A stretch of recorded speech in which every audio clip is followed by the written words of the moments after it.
Come, let me tell you a story. Most of us are familiar with the fairy tale of the Frog Prince, but back when the story was originally published by the Grimm brothers, it's actually a little bit different than what we know today. In fact, the full title of the original version was The Frog King and Iron Henry. In olden times, when wishing still helped you, wow, what a cynical way to start off a fairy tale. There lived a king whose daughters were all beautiful, but the youngest was so beautiful that even the sun, which sees everything, was astonished when it shone on her face. Close by the king's castle there was a great dark forest, as there is in all fairy tales, and under an old lime tree in the forest there was a well. And when the day was very warm, the king's youngest daughter would go out and sit under the tree by the well, and she would throw up a golden ball in the air and catch it. And that was her favorite toy. Now it so happened on one occasion when the princess was sitting under the tree by the well, throwing her ball into the air, she missed, and the ball rolled away and fell into the well and down into the dark water below.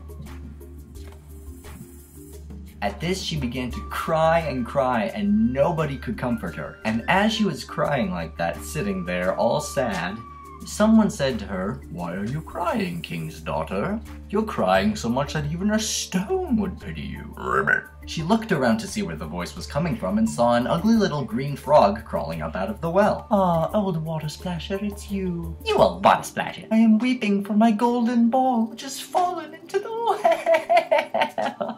Hush, and do not weep, Ribbit. "I will help you, but what will you give to me in return?" "Whatever you want, frog. My clothes, my pearls, my jewels, even the golden crown upon my head, it's yours." The frog answered, "I don't care for your clothes, or your jewels, or your pearls, or even the golden crown upon your head. But if you will keep me as your companion and your playmate, if you let me sit on your pillow, eat off of your golden plate, and drink out of your golden cup, if you will promise me all this, I will go down into the well and I will bring your golden ball up again." "Oh yes, I promise all that you wish, just bring me my ball back." But she thought, How silly this frog does talk. All he ever does all day is sit in the water with the other frogs and croak. He can be no companion to any human being. But when the frog had received this promise, he went down into the well, and he brought the golden ball back up again. The king's daughter was so delighted to have her toy back that she picked it up and she ran back to the castle with it. Wait! Take me with you! I can't run it like you can! But though he screamed and croaked as loudly as he could, it didn't do him any good. She didn't listen to him, but ran back to her home and forgot all about the frog, who was forced to go back down into the well again. Poor little froggy. The next day, though, as she was sitting at the table with the king and all of his courtiers, something came, a squish, squash, splish, splash, up the marble staircase, and when it got to the top, it knocked on the door and said, "Princess, youngest princess of the king, let me in!" So she ran to see who was outside. When she opened the door, there was the frog in front of her. She slammed the door and ran back to her seat, frightened. The king saw plainly that something had disturbed her, so he asked her, My child, what's wrong? Is there perchance a giant outside that door which wishes to carry you away? Oh no, it is no giant, but a disgusting frog.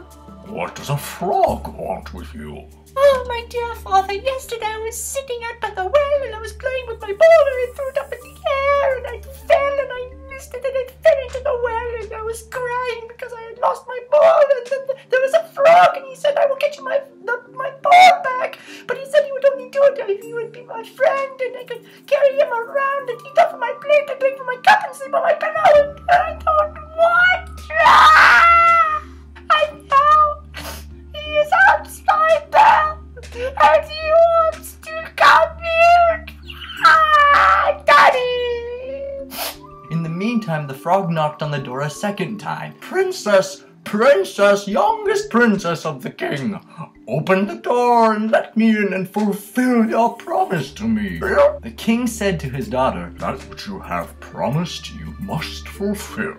The princess went and opened the door, and the frog hopped in and followed her to her chair. There he sat and said, "Lift me up beside you." She hesitated until the king commanded her to do as the frog said. Once the frog was on the table, he asked the princess to feed him from the golden plate which she was eating off of. She did as he asked, but it was obvious to everybody watching that she did not want to do it. In fact, she was so disgusted that even though the frog enjoyed every bite that he ate, every bite that she took choked her. At length he said to her, "I have eaten and am satisfied. Now, carry me upstairs to your bedroom and place me on your pillow, and we shall go to sleep." The princess began to cry again because she was so afraid of having to share her pretty clean bed with the nasty, slimy, yucky frog. I mean, who can blame her really? Frogs are pretty slimy. She took a hold of the frog with 2 fingers,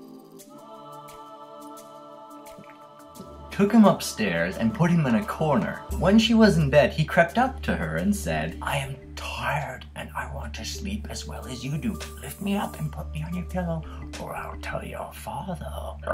It looks like someone was starting to catch on in how things worked around here. Now at this point in the story, you all know how the princess kisses the frog, he turns into a handsome prince, they get married, and everybody lives happily ever after. But when the story was first published, that was not how it happened. In fact, the princess was so angry at the frog persisting in annoying her that she picked it up and threw it against the wall. "You go, girl. You teach that frog." But the moment that the frog hit the floor, he transformed into a handsome prince. The princess and the prince immediately went to tell somebody what had happened. As soon as the king found out about it, he declared that the two would be married. And things move fast in fairy tales. Then the prince told the princess about how he had been bewitched by a wicked witch and how nobody could have saved her from the curse except her, because fairy tales. And that tomorrow they would go together to his kingdom. The next morning when the sun awoke them, there arrived at the castle a carriage drawn by 8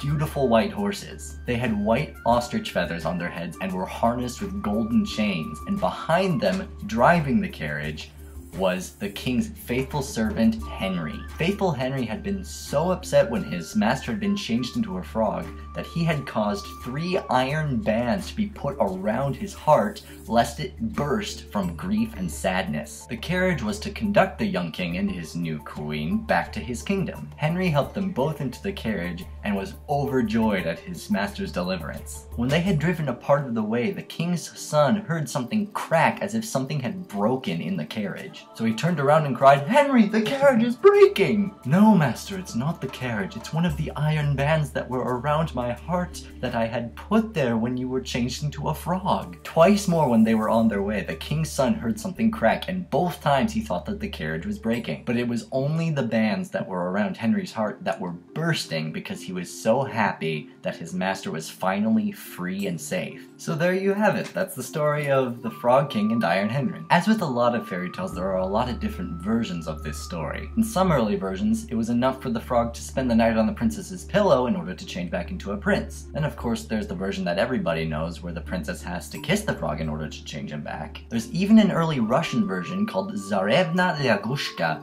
in which the gender roles of the frog and the princess are reversed. But in all versions, as they say, they all lived happily ever after. The end? Question mark?